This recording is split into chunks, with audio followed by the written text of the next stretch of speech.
And here we go. Scruffy, got Are anything we, to say? are we live? I think we're live. Are we live? ready? Or is Are it we? Memorex? It's Memorex. It could be. Oh my word. And now, on with the show. Time for bladder check. Check. Check. Check. Wait. Screw it. I'm holding it.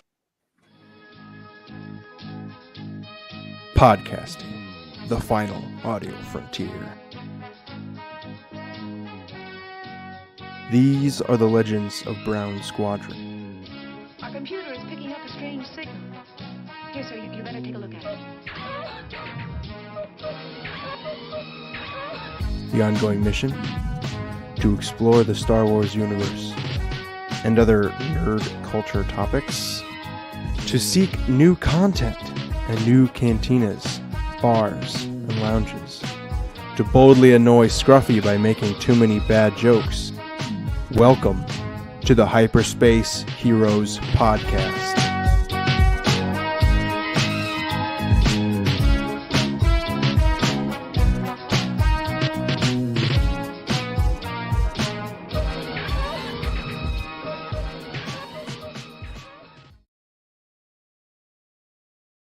All right, and welcome to Hyperspace Heroes. What was that, Scruffy? You need to cut me a digital copy of that so I can play that in my car as I drive down the road. I know, right? We have our own theme music. Yes. Blaring.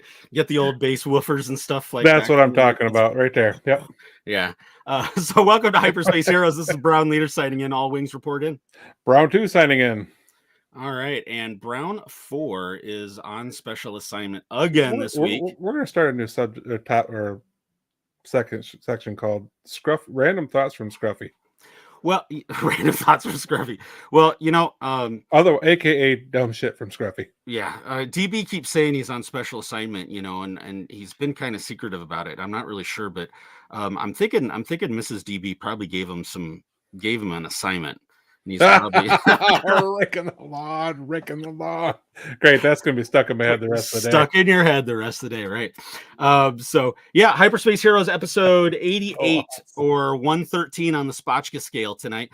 Special Wednesday night episode tonight because we have a special guest joining us tonight. We're going to be talking books, Star Wars fun. We're going to be joking around. We're going to talk about Return of the Jedi, and we're also going to talk about some cool crafts that you can find on StarWars.com, actually. And more importantly, dad joke of the day. Dad joke of the day, right? This is I think we're going to have quite a bit of it this episode. And I'll try to only play the bumper music once or twice. Only once or twice. Only once or twice, but whatever. You play that continuous loop all the way to work. Actually, I do. I have that in my car, and that's all I listen to is all the way back and forth. Is that? But I'm sure. But yeah, so we are joined tonight. We're gonna have Kelly. Hint? Yep. There we go. So I was thinking about that book and Be More Like Obi-Wan, and I was like, who amongst us would be the most like Obi-Wan? And I think hands down we probably have to go with DB. DB, yes. Yeah, I don't think I can. I'm a little too.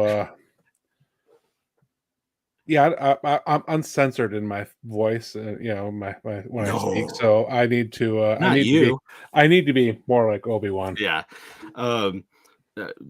Removing arms and feet and getting the high ground. Right.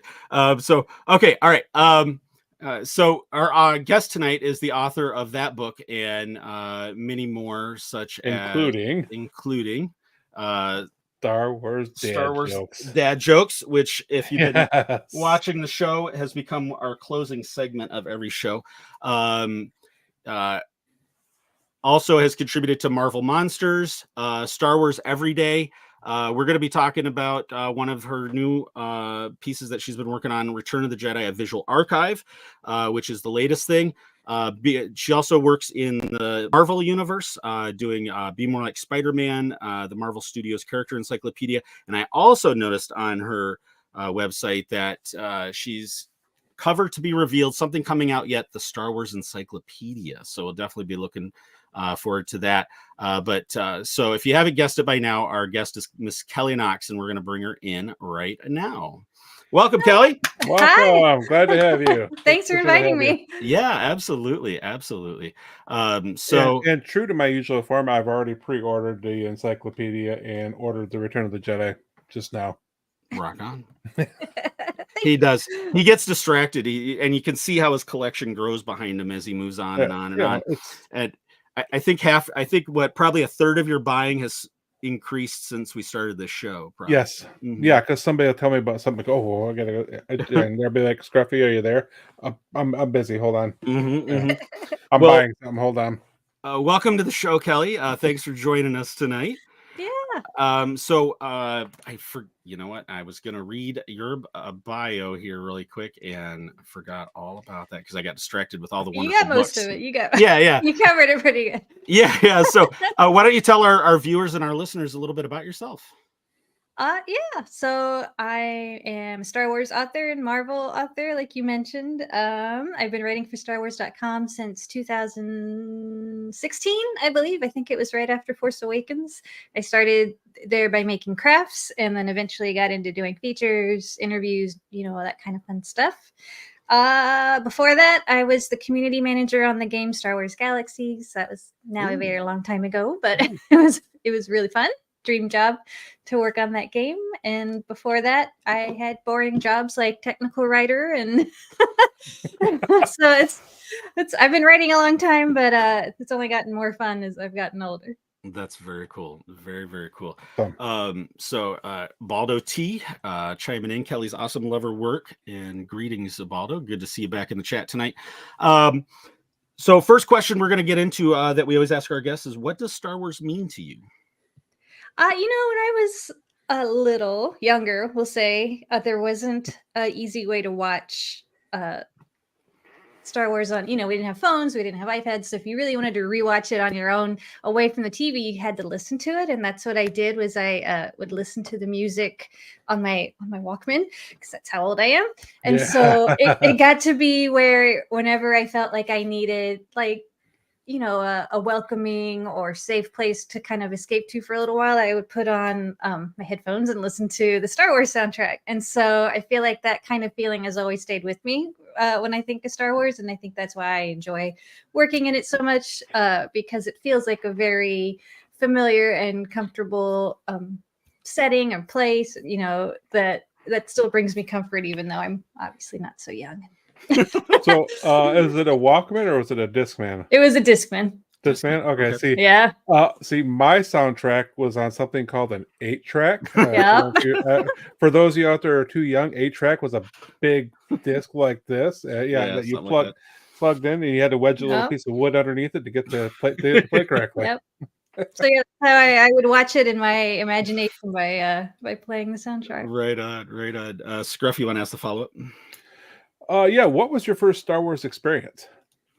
The one that I remember, and I've told the story a few times, so many times that I had to check with my dad that it actually happened. I remember going to the theater in 1983 to see Return of the Jedi. I was 6, and right when the Ewok steals the speeder, the film strip broke. It snapped in half. And so the movie stopped and everybody started yelling in the theater. And so that's very, it's my first memory. It's my first movie going memory, probably. So it's always been stuck in my head. I don't know if I ever saw the end of that movie that day, or if I was just like, oh, okay, I guess it's done. So, because I can't recall if they fixed it. I only remember it breaking. And so every time I watch Return of the Jedi, I always think of that memory of when he steals the speeder. That's where the movie broke. Oh, that's very funny. That's hilarious. Oh, I mean, you're never going to forget it, are you? I mean, that's just, that's a great, and that's actually, I think, probably my favorite part of the movie, of that movie as well, was the speeder bike chase. Yep. I think that was just all of a sudden. So Kelly, we brought you on. 8-tracks are cool. 8-tracks were cool. So we brought you on because you've had some recent book drops, some things that you've been working on, and we wanted to bring you on and talk about those. The first one that dropped just a few weeks back was Star Wars Dad Jokes. And which was great. I love it. Absolutely love it. Like I said, we do a segment on the show here. And what was the whole, what was the genesis? Because I know for a while you've been tweeting them for quite a while on when it was Twitter. And the process for the Dad Jokes book is definitely a one-of-a-kind experience that doesn't usually happen this way, where I was sharing the jokes every day. And I think I kept that up for maybe 6 months or something, a Star Wars dad joke every day, just because it was the middle of lockdown and we were all kind of doom scrolling and not really seeing many happy things on our timelines. So I wanted to kind of, add a little bit of at least a smile for everybody. And so as time went on, very nice people said this should be a book. And I was like, oh. And then eventually Lucasfilm said this should be a book. And I said, okay. And so they got me in touch with the editor at Chronicle Books. And I had been saving all my tweeted jokes in a spreadsheet because I didn't want to repeat any because I was a big nerd about it. But I had all those jokes saved up so I could send it to him as my pitch. And so we went through, we saved a few of those that are in the book, but most of the book is 80-90% new jokes that I didn't tweet. And so, yeah, it was a very unusual process. Like I said, it never happens this way.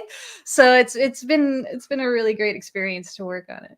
That's awesome. That's awesome. Yeah, I think that's how I first noticed you on Twitter and started following you because of the daily dad joke. And my one of my boys, he goes by Brownie One on the show, but he's a huge pun guy and he loves puns. So it's definitely in our household. It's one of the things that we, Mrs. Brown Leader and I and our son just laugh about all the time is puns. So right up our alley. That's for awesome. Sure. Scruff, did you have a question? Sorry. No, I'm trying to figure out what I'm stepping on down there. I want to backtrack real quick and what, the Be More Like Obi-Wan, because we both ordered those and have those. How did you what was your how did you get noticed by Lucasfilm or at LucasArts and all that and kind of get into this whole publishing side of things? The way working on a licensed project works is it's almost always you being contacted by an editor or somebody on that other side that's interested. Sometimes if you're, I don't want to say lucky, but once in a while you're the one who pitches to them, but it's almost always, in my experience, been the publisher or an editor approaching me. And so there was an editor who approached me about Be More Obi-Wan.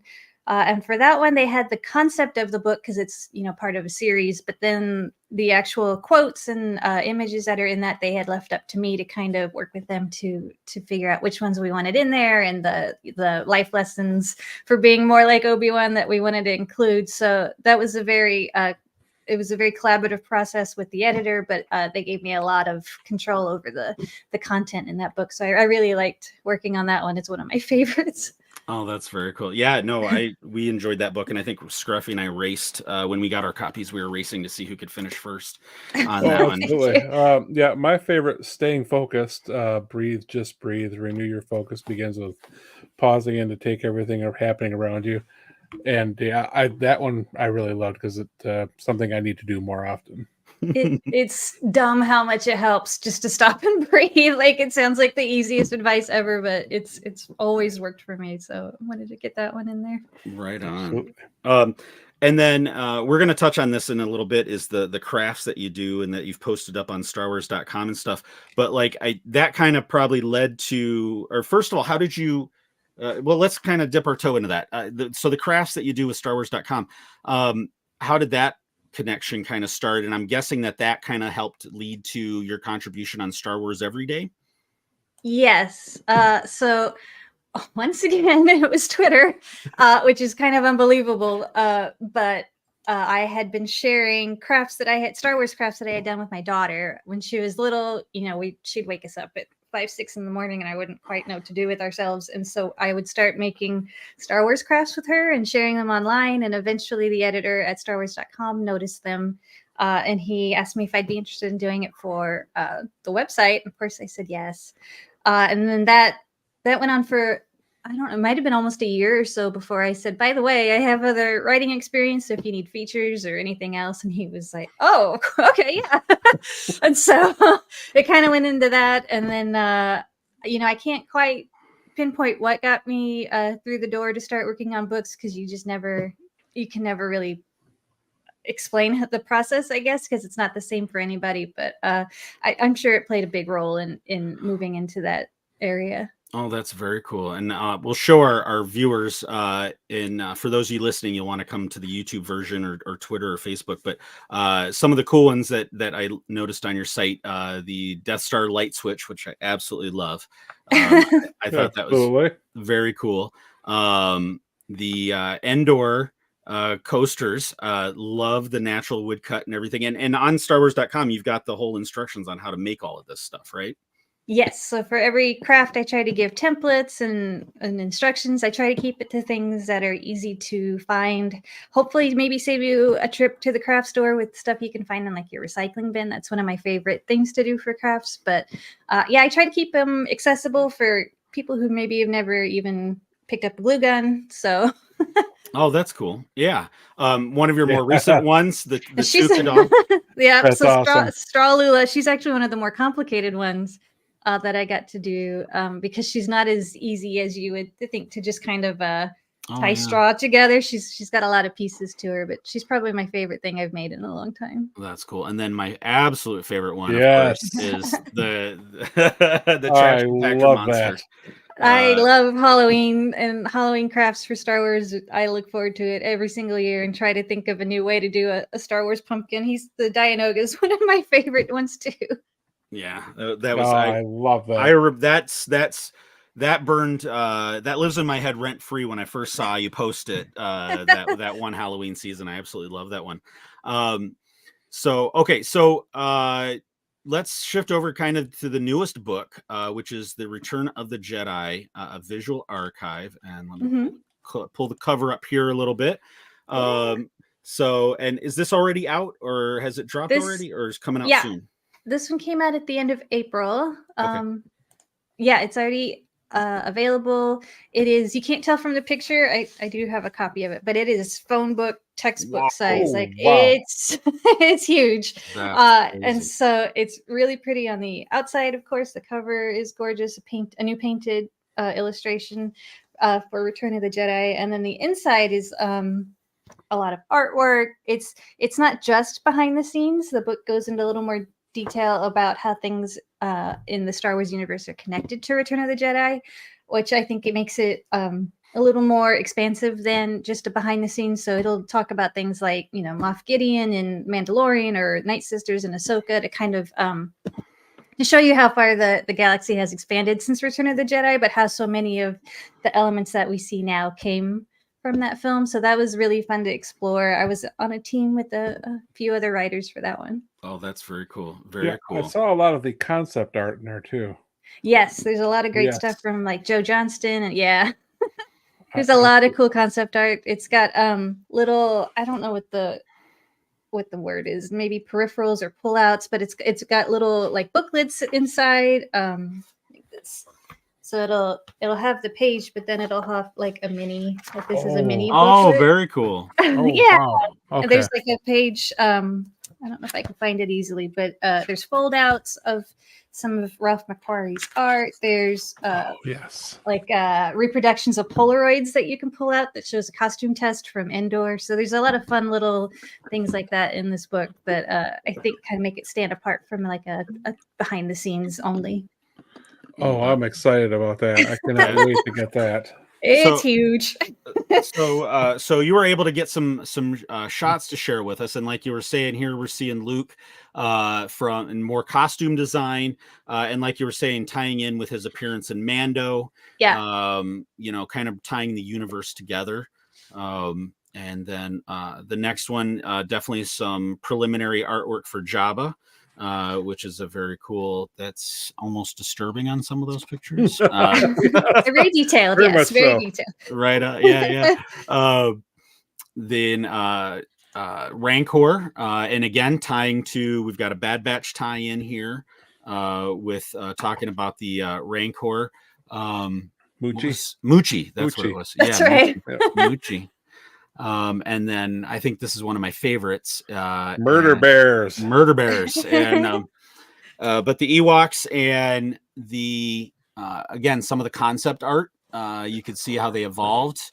And it's kind of, I love that one with 6 foot long legs there. Well, and not that one, but you see kind of that small one to the left of it. that kind of reminds me of one of the designs in Resistance. You know what I mean? Oh yeah, yeah, yeah. Uh-huh. Yeah, I did. To where it ties into that, so you can see, and we always hear stories. You always hear stories of how they kind of recycle designs, and they use. You look at the design of Rebels, and that the Rebels characters are based on McQuarrie's original designs for the original characters. So they're always kind of redoing things and recycling and bringing things forward to. Yes, you do, Ubaldo. Absolutely. What else? Were you going to show us something? It looks like you were looking for something, Kelly. In the I was. Yeah. You were making me remember. I also, one of my sections was we covered the special edition and how they made that, and Coruscant was shown for the first time. For that special edition, and Doug Chang was involved because he was already working on the Phantom Menace. And there's a section about the concept art that Ralph McQuarrie did for a book that comes back later in The Mandalorian. So it's really, I feel like it really branches out to things that you might not have even known started as concept art, right, decades ago. Oh yeah, absolutely. It's one of the cool. I mean, I think that's why there's just. The universe is so big and there's so much that ties together. And I mean, there's something in there for everybody, really, in a way, right? I mean, you can find your own little corner of the universe or the galaxy and find something that you enjoy from this process. So you said it's kind of a collaborative effort. So do you guys you each get assigned a section? And then are you responsible for just writing the narrative, or do you have to put together the pictures, or do they give you the pictures and then you write the narrative, or what's kind of the so it depends on the book. It's not the same for every book. For this one, they did have most of the pictures already chosen, which kind of helps write to that. And then we were given our sections. Like I just mentioned, the special editions was my section, and was one of my sections with the celebrations at the end, which of course was fascinating to learn about because they filmed some I think they filmed more Ewoks for the new celebration part at the end. I did that. I worked on the space battle where Lando says that thing's operational and he turns around. I worked on the chapter that talks about that space battle. And a few others, but yeah, so for this book in particular, we were assigned those sections, and then got to work researching, looking through some classic books like The Making of Return of the Jedi by John Rinsler, I believe his name is. He did such a great a collection of interviews and like behind the scenes facts that came in really handy for that. And then watching the film and, all that kind of, there's deleted scenes on Disney Plus that everybody should go watch because there's some incredible stuff that they've put on there that I think they kind of sneak in that we don't see. It's a lot of behind the scenes stuff for Return of the Jedi. And I just noticed some for the Phantom Menace the other day. So always check those out. Oh, yeah. Cool. So yeah, it was very collaborative. We each had our own sections, and so it was kind of a treat to get the whole book and read it and see it all put together. That's cool. How long does a project like this take?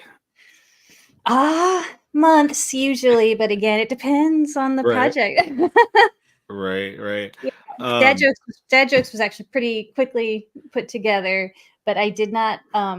For that one, Johnny Sampson did the illustrations, but I didn't see them until the book was finished. So that was a real nice surprise for that one. Right. No, I love the style. Love the styling on it. The art is great.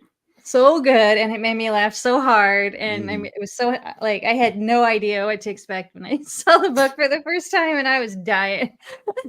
So, who wrote the dad jokes? Okay, where did these dad jokes come from? So yeah, they're all me. The dad jokes are all me. A lot of them are based on some classic jokes. Sometimes I would take it and put a Star Wars twist on some of those, because when my daughter was in elementary school, I would write out a dad joke and put it in her lunchbox every day. It wasn't an original joke. It was just I would Google and find whatever one I thought sounded good for the day. And so over as each grade went on, I kind of started to get a mental repository of all these dad jokes. And so I think that's kind of where it came from in the first place, was I already had them kind of circling around in there. And so a lot of jokes, I would start with like the basis of a classic dad joke. And then others, if there was a funny planet name or a character, like poor Admiral Akbar, I pick on him so hard in this book. So yeah, it's hard to say exactly where inspiration comes from, but it's kind of from all over. Yeah. Well, no, that's cool, and that's a great way of doing it. I mean, that's awesome. I mean, just a daily joke in your daughter's lunchbox, and that's a great story. And No, did she save all these jokes? No, but but she'd come home and be like, I read it to the lunch table today. Everybody liked it. And I'd be like, yeah, I'm helping you get popular or something. After a while, we would run out. I ran out of, good ones. And so I switched it up and started doing riddles. And those went over really well too with like the 4th grade sets. That's awesome. That's very, very cool. The back on the archive, one of the things that it also touches on is the merchandise of the time, because obviously merchandising was a big component of those films. And I kind of think that, or one of the things, and I need to take a poll really quick based on this picture, is it, do you pronounce it, and this we'll go round table, do you pronounce it at or AT? Scruffy? Old school, it's at. All right, Kelly. AT. That's okay.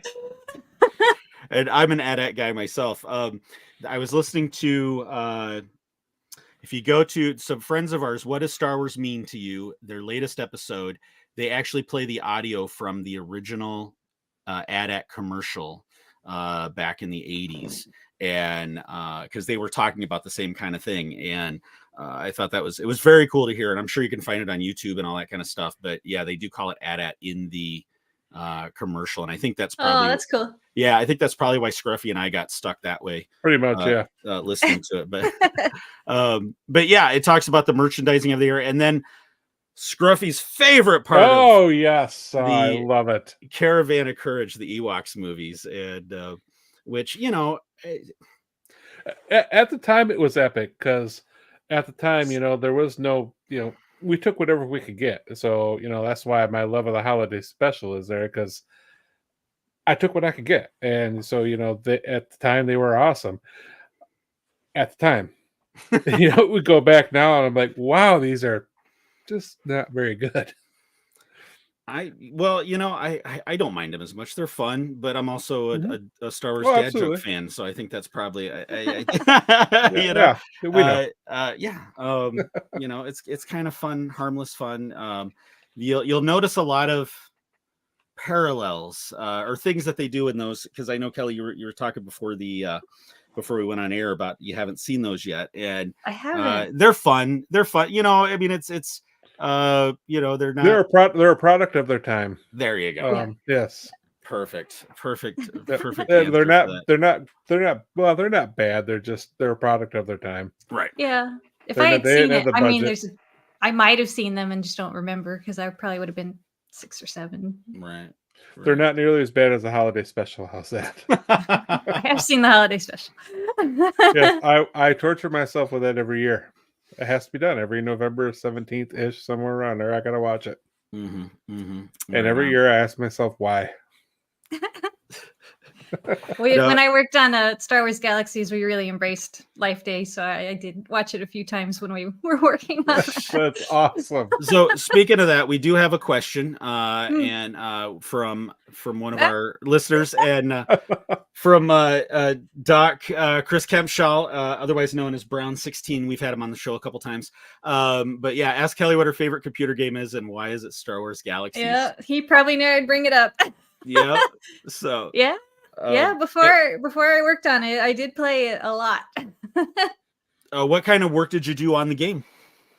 I was the community manager, and so I did the website content and the message boards. Okay. And there was a player volunteer program that we had where each profession in the game had their own senator that would interact with the company and give us feedback on the class. And so I kind of managed that. It was kind of like influencers before they were influencers. Okay. So it was a really fun job where I got to do a lot of different things in support of Galaxies. That's very cool. That's That's awesome. Did you ever get to play that, Brown Leader? no, Nope, actually, I never did either. Yeah. I think that was during the phase that we just all the kids were little and we were just, it was And exactly, I didn't have time to sit and It is play time video heavy, game. yeah. yeah, for sure. And then one other thing that is there anything else on like the latest stuff, the Jedi archives or dad jokes that you wanted to touch on, or I don't think so. No, I always like giving a shout out to Johnny Sampson's illustrations because they're so good. But other than that, yeah. they are absolutely. Let's see if we can absolutely, let's see if we can. That's actually my favorite joke. Yeah. You picked my favorite one. Wait. What was it? Which one? You gotta read it to us now. All right. Why did Leia change her hairstyle on Hoth? You gotta get soundbite ready, Scruff. I got it. Got it. Okay. Yep. I don't know why. She was freezing her buns off. Where's my?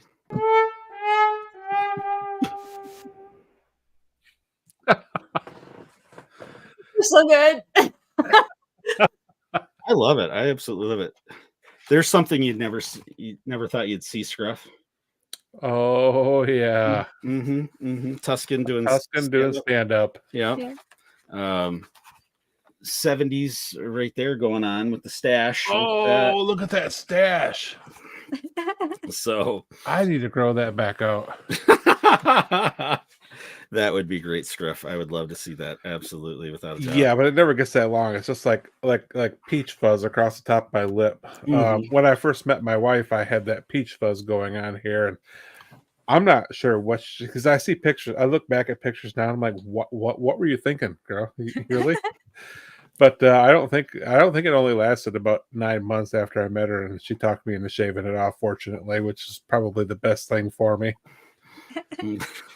Yeah, it was not a good look. That and she taught me how to button up my shirt so that all 10 of my chest hairs weren't sticking out, and showing off everybody. Scruffy. She cleaned me up. She made me look like a responsible human being. That's true. I'll give her that. So she deserves a lot of credit for that. So we do have a question from the chat. So from Ubaldi T, question is, Kelly, are you doing any book tours? And he would love to get one of your books autographed. Oh no, I've not done one. The only thing I've done is a signing at Star Wars Celebration, so maybe next year. Although I know it's a little tougher for people than the one that I signed at. I signed at Anaheim, and the next year's in Tokyo. So, but yeah, nothing planned right now. All right. Then and then the other project that we've been enjoying is the conversation cards. We pull those out every once in a while and talk about them on the show. And how did you get to working on that project?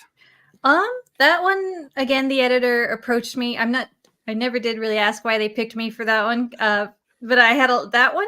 I would say it was fun, but that was harder than dad jokes because small talk is not easy, especially for me. And so there was a lot of, again, that was another collaborative project because I think there's 125 questions or something like that. So that one took some time to get all those questions written and to a good spot to actually generate some good conversations, but I think they do. And I tried to keep those accessible for people who may not know everything there is to know about Star Wars. And so that was a good balance to kind of to strike when I was working on that one. Absolutely. How long did that one take you to do? I would say a few months again. It's kind of hard to tell because you work on it for a while and then you won't hear anything and then you hear a lot and then you work on it again for a while. So it's kind of, like I said, it's like a really collaborative process. Hurry up and wait. Exactly.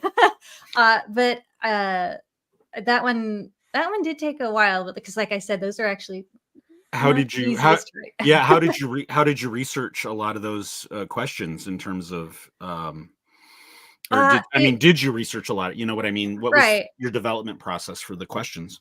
The way I looked at those, and it's actually, I guess you could say it's similar to how I looked at dad jokes, but I imagined my dad reading that question and how he would answer it, because he's seen Star Wars maybe once in the theaters. And so I was like, okay, we're writing this for somebody like my dad who, doesn't quite know anything beyond this guy's Darth Vader, and he's the bad guy. And so that kind of really helped ground me from not getting too into the weeds, I guess is one way to put it, where, I didn't want anybody to feel left out. If they were read a question, then they'd be like, I don't know who that guy is. And so that was always really important to me, to kind of keep somebody like my dad in mind, to where he wouldn't feel like, oh, okay, well, I can't do this. And then they encouraged me to fill out as much info as I could in the little book that's included. So if you read a card, and then you look up the number in the little booklet that's in there, it'll give you kind of hints or cheat sheet. And so that was actually something I spent almost as much time on as coming up with questions, because I wanted to give people like my dad a hint. If I say, what's your favorite droid? He would be like, I don't know any of those guys. Well, you can look in the book, and there's a list of like R2-D2 and C-3PO. And then you could be like, oh, I remember that guy. And so that project in particular, it was really important for me to include everybody. So hopefully I succeeded. Yeah, right on. I did. I'll be honest. I didn't even realize there was a booklet in there. I thought it was just all cards. I always like to bring up the booklet, because it's kind of sneaky in there. It's a little thing. Yeah, camouflage is right in with everything. That's great. Yeah. So let's ask one of the questions. So Okay. So we'll do a round table on this one. And this is out of technology. Okay. What Star Wars character would you want as your ship's co-pilot? Oh. So we'll give. Okay, go ahead, Kelly. That's easy. It's always Chewbacca. He is the best, most underrated, but the best co-pilot I think you could have. Rock on. Scruffy. R2-D2. Same thing, underrated. Yep. And I'm gonna go with my latest favorite, which is R5. I knew it. Yeah, I knew it. R5 is my guy right now. I can't get enough of him. Chopper, but he's a war criminal. Yeah. That's true. Yes. He is a good pilot, though. I mean, he can absolutely. He can even fly on his own. So, but what other kind of projects are you working on, Kelly? That you I do have the Star Wars Encyclopedia coming up at the end of the year, but I'm not sure how much of that has gone out yet. But it's that was another collaborative project that was really fun to work on. I came in at the end of that one and kind of helped update some existing entries. So that was fun. I think that's all that's been announced. So right, okay, fair enough. So the Star Wars Encyclopedia, is that basically just kind of like what we think of, what we grew up with encyclopedias, basically just anything and everything Star Wars? Yep, and probably another big book like the Visual Archive. Yep. That's very cool. Very cool. Yeah, have they announced a release date for it yet or anything, or is there still? I know it's the fall, but I don't. It's November 5th. Okay. Thank you. All right.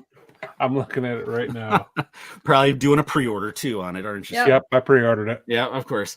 And then something that you worked on recently that just got published. I know you said you worked on it a little while ago, and from what I was reading up on it, it's definitely a much more interactive thing. But you did something for the Vader Immortal yes universe, right? I did. That was actually it started as a digital art book. If you bought the I believe it's the PlayStation edition, they included a digital art book for Vader Immortal. And then the last for May the 4th, they wanted to put it online so everybody could see it, even if they didn't buy that edition. So they put it on their website, and they emailed me to let me know, and it made me very happy to see, because that art in there is so different than I don't know if you guys have gone through Vader Immortal, but it's dark and very spooky, and Vader, of course, looks awesome. I had gone through Vader, trying not to say played, because it's not quite a game, it's more like an experience. But the first time I did it, and like I was saying, I don't know if you guys have played it, but Vader comes up to you at the very beginning, and so I had the headset on but I didn't realize I was close to a wall. And as he came closer, I backed up without thinking about it, and I backed right into the wall because when you see him like that, he's so imposing. And like it was that second, I was like, this is the greatest thing ever, because he's like breathing on you, and you can't but help but like instinctively back away from him. So it was that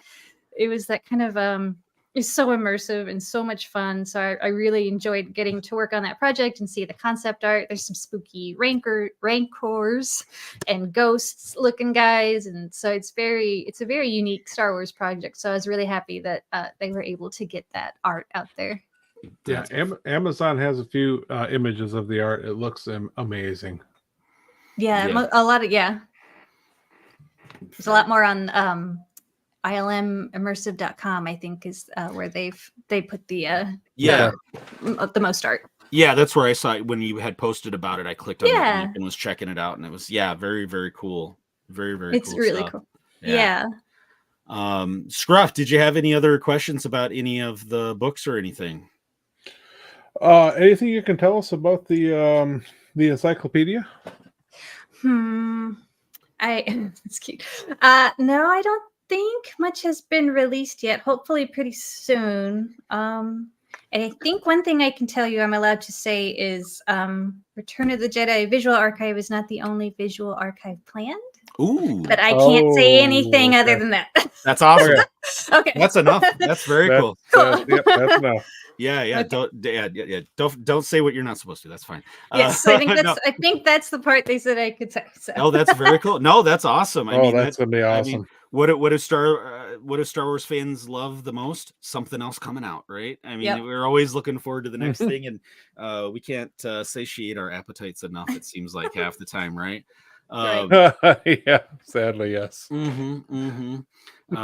So yes, Ubaldi, you got definitely a great teaser right there. So okay, anything else, Scruff, before, or anything else, Kelly, on the books, or anything that you wanted to kind of touch on before we move over to Collection Corner?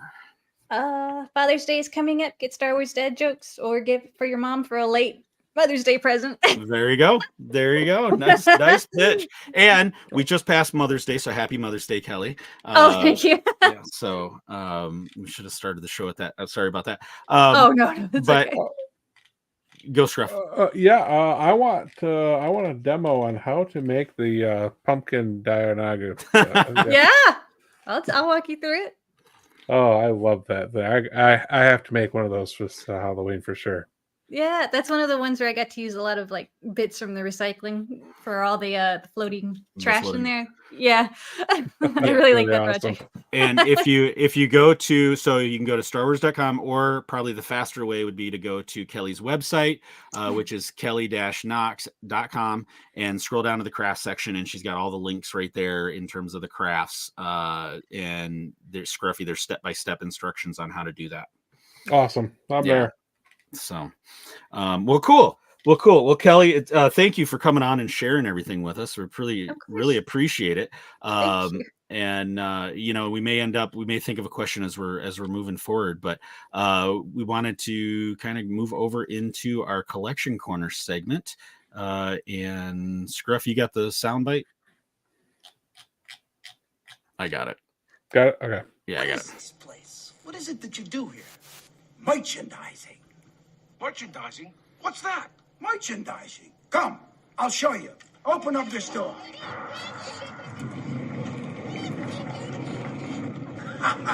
Come, walk this way. Take a look. We put the picture's name on everything. Merchandising, where the real money from the movie is made. Yes, right there. Right there. So, I do feel kind of bad. It's been so, or not bad, but it's been, I think, for us as kids, that was one of the things that reinforced the love of the movie so much, was we had all these toys and everything to play with. And, it wasn't the digital age like it is now. And, and then unfortunately during prequels, you kind of saw that they were pushing the toys, and so the prequel generation still had a lot of the toys, but now with like the sequels, the kids just, because it's all digital, I don't know, it's definitely been weird to watch the whole progression, with kids in terms of how do they bond with the films like we bonded, or like you said, Kelly, you had the music, you were constantly just absorbed into the music. But anyway, collection quarter. Scruffy, what do you got? Comic books. That's it. That's all. That's pretty much all I picked up on. I did get the Darth Maul black, white, and red, the alternate cover today. Very cool. It's a 1 in 25, I think it is. So I was able to score that. And I can't remember what the other ones were, but just the latest issues of the Mace Windu and all that. So, and that is pretty much it. I did not make any scores while on vacation. I behaved myself. Resisted making any purchases. I did see an autographed Kenny Baker autographed the orange card Power of the Force figure in a display case in a roadside flea market shop, and he was asking $100 for it. The card was a little rough, but it had never been in a case, and I had no way to authenticate it, and I already have one anyway. But before we left, even Mrs. Scruffy, there, are you sure you don't need that? Like, yeah, I'm sure. And I had to talk to her. I explained to her why I don't need it, because I don't have anybody to authenticate the signature if it's real or not. So she finally let it go after that. Good point. But she was going to buy it. She was going to buy it for me. Nice. Kelly, do you, besides all the great work that you do for Star Wars universe, do you have anything that you collect at all, and it doesn't even have to be, Star Wars based or anything like that? I do collect some Star Wars stuff. I have a little BD1 collection over there that's slowly, you can't see them, but there's some very little ones up here, like the little Lego size. Okay.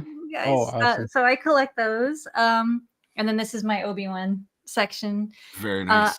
I guess the latest thing I got, I don't get to go to a comic book store very often. I usually have to order online because the closest one is like 45 minutes away. But I got the Young Jedi Adventures for the free comic book day issue. I just yep. I had to order. Yeah, did you? He looks so cute. I haven't read it yet, but that was the latest thing that I got it off eBay, which I shouldn't have, but I did. We feel you. Yeah. Unfortunately, it's still a comic shop. Right. Unfortunately, the comic book store is on my way home. Oh, I literally drive right dangerous. past there. Yeah, no, it's not a good thing. No, we had some close to us, and I had a pull list and everything, but a lot of those stores went away. So,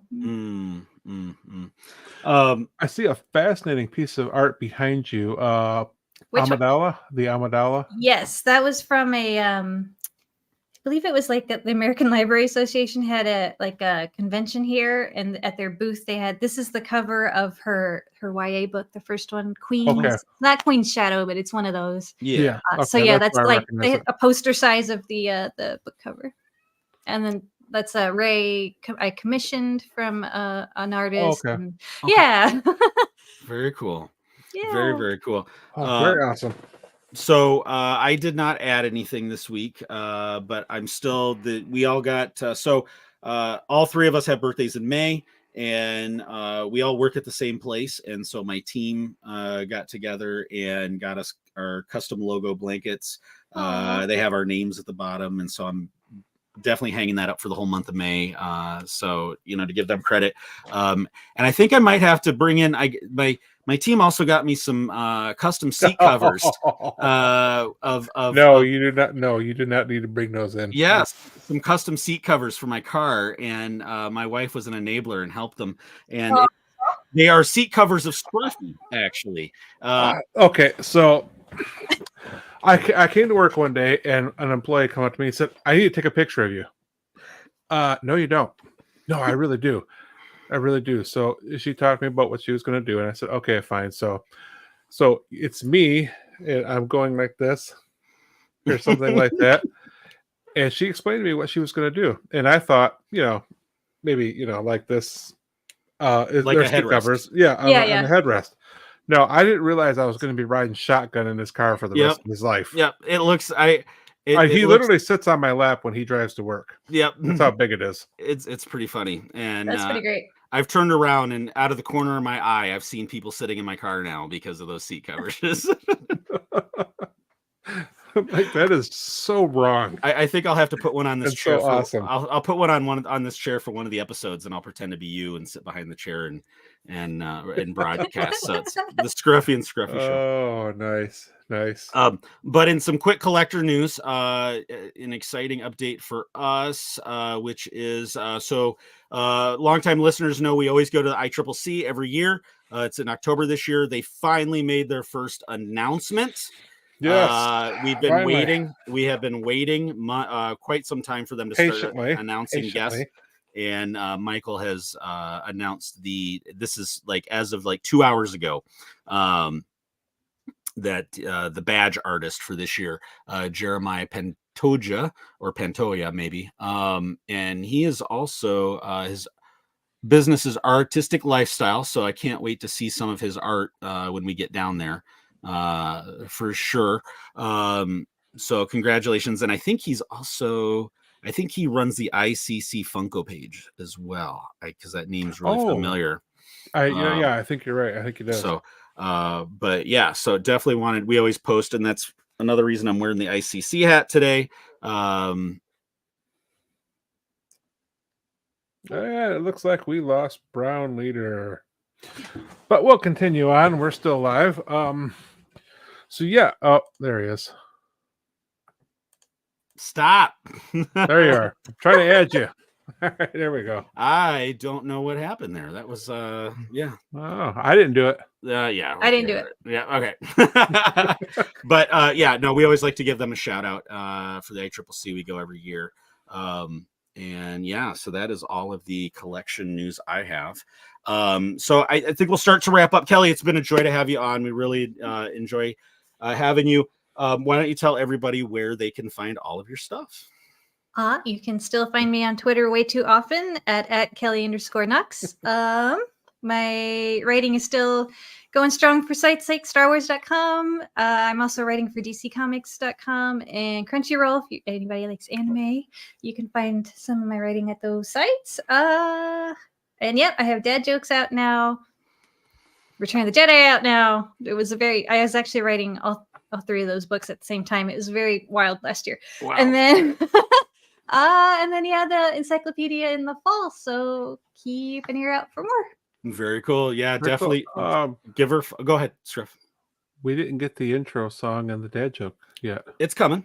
Okay. It's coming. All right, we okay. always do the pitch. I'm just stressed. I didn't hear it this today, I know so we always do the pitch first. But yeah, definitely give. I've been following Kelly for a couple years now on socials, and she's definitely worth a follow. It's a absolute blast. From the crafts to the dad jokes to everything else. And the periodic shit posting and everything. So not periodic, but yes. It's a good time to be had for sure. On Twitter and let's see. So thank you. Yes, Baldy, thank you much. And then before we get to the dad joke segment, we got one more thing, which is Kelly. So all of our guests, everyone that comes on the show, becomes honorary members of Brown Squadron. And as that, you get a flight designation and a call sign. And you have an open invitation to come back to the show anytime that you want to come on and nerd out with us. And so we kind of, when I pick call signs, I kind of try to find something related to the person a little bit. We dive deep into Wikipedia and look for, things to right. No, we do. And so you are now in the annals of Brown Squadron is Brown 53 Sistros. And where that comes from, it was a pretty cool entry. So Sistros Nevet is a female member of the Four Sages of Duarte, ancient lawgivers from the dawn of the Galactic Republic. Sistros was involved in the formation of the Republic's original constitution. A cold and calculating Nuanese minister and lawmaker, Sistros was known for being a ruler in life, accused of using her power during the Republic's formation of her own for her own ends. And where it gets really interesting is Sheev Palpatine admired this historical philosopher, and that's kind of where I tied into things throughout, because there's not in Wikipedia, there's not really a lot of in-universe authors and craft makers and things like that, and so I kind of went the philosopher route because of be more like Obi-Wan. And right. And so but Sheev Palpatine admired the historical philosopher throughout his political career. As the center of Naboo, he recommended Supreme Chancellor Valorum to use the image of Sistros as the centerpiece of invitations for the celebration marking the Galactic Republic's millennial anniversary. During his own tenure as Supreme Chancellor, Palpatine kept a bronzium statue depicting Sistros as a cloaked figure in his office. After he became emperor at the end of the Clone Wars, he moved to the new quarters in the Imperial Palace, taking with him the Sistros statue, which had a neuranium coating under the outer coat of bronze, and hiding one of his Sith lightsabers. Yep. So I thought that was kind of a cool. I'm gonna have to watch now and pay attention to some of the stuff on screen and see if we can find that. But there's two things I gotta do before I go to bed tonight. Thank you. So welcome to the crew, Kelly. Like I said, you're welcome back anytime. You know, you want to talk nerd out with us when the encyclopedia comes out, you know, if you want to come back on and talk about it, we'd be more than happy to have you. Absolutely. And now we will alleviate Scruffy's anxiety. Thank you. You gonna play it? You gonna play it? Oh, or you want me to play it? Where is it? I got it. If you want, want to do it. Hit it. Dad joke of the week. Time to annoy Scruffy and DB. Dad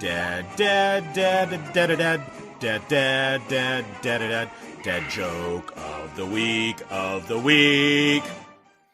He literally wrote that on the ride home from work.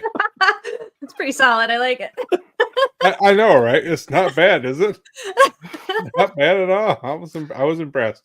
All right, we were both pretty impressed. So from Kelly Knox's Star Wars dad jokes book, the dad joke of the week, and let's see. Okay, what do you call an Ewok sneak attack? No, yeah. Okay, what do you call it? An Endor round.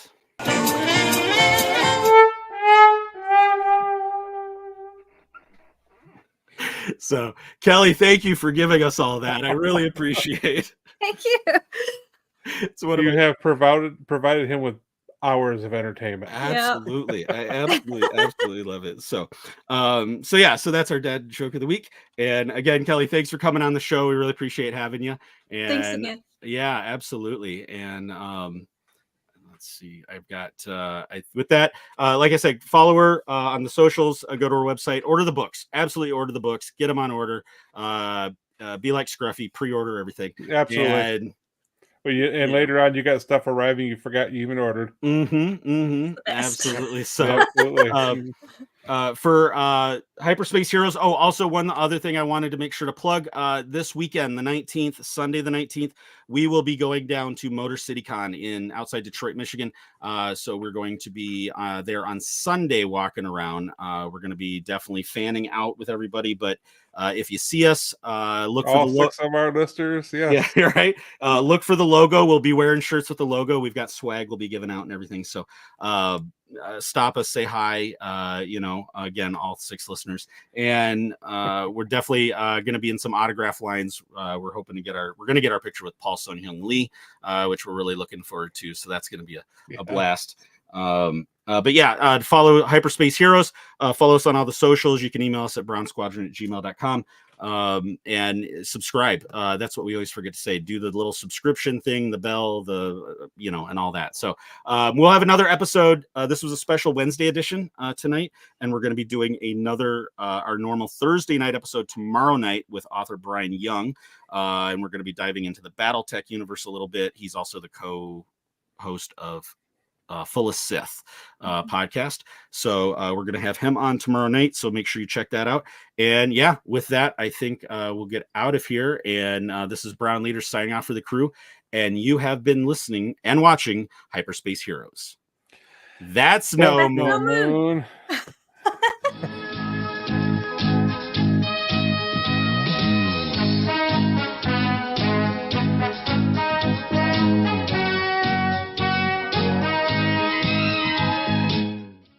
Was it good for you?